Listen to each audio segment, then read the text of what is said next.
విజయనగరం జిల్లా మెంటాడ మండలం ప్రాథమిక ఆరోగ్య కేంద్రంలో శ్రీ సత్యసాయి సేవా సమితి ఆధ్వర్యంలో గర్భిణీ స్త్రీలకు మరియు సిబ్బందికి ఉచిత అన్నదాన కార్యక్రమం నిర్వహించారు. కన్వీనర్ తాడ్డి అప్పారావు ఆధ్వర్యంలో జరిగిన ఈ కార్యక్రమంలో సేవాదల్ కోఆర్డినేటర్లు ముప్పిడి రాము, తాడ్జి ఉమాదేవి పాల్గొన్నారు. ప్రతి నెల దాతల సహకారంతో ఈ సేవా కార్యక్రమం నిర్వహిస్తున్నట్లు నిర్వాహకులు తెలిపారు.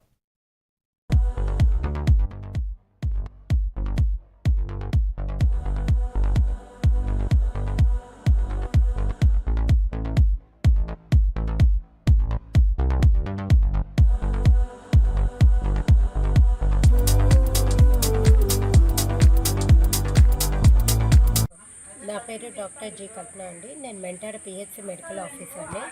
నేను ఇక్కడ జాయిన్ అయింది 2.5 సంవత్సరాలు కాబోతున్నది. ఈ 2.5 సంవత్సరాల నుంచి కూడా ప్రతి నెల పిఎంఎస్ఎంఏ డే అన్నది మేము 9వ తేదీని చేస్తాము.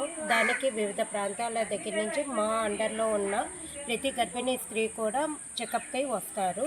సో ఈ చెకప్కి వచ్చిన ప్రతి గర్భిణీ స్త్రీకి కూడా ఈ సత్యసాయి ట్రస్ట్ ద్వారా ఈ కార్యక్రమం ద్వారా వాళ్ళకి భోజనాలు పెట్టడం అన్నది జరుగుతున్నది.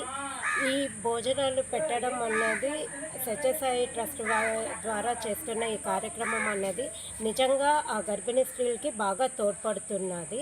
ఎందుకంటే మాకు ట్రైబల్ బెల్ట్ ఉన్న ఈ లోతుగడ్డ, ఆంధ్ర, ఆ వలసల నుంచి వచ్చే గర్భిణీ స్త్రీలు మా దగ్గర చూపించుకొని వెళ్ళేసరికి వాళ్ళకి ఆలస్యం అవుతుంది, సాయంత్రం అయిపోతుంది. సో వాళ్ళు అక్కడి నుంచి క్యారేజీలు తెచ్చుకోవాలన్నా ఇదన్నా ఇబ్బందికరంగా ఉంటుంది. కానీ వాళ్ళకి కావాల్సినంత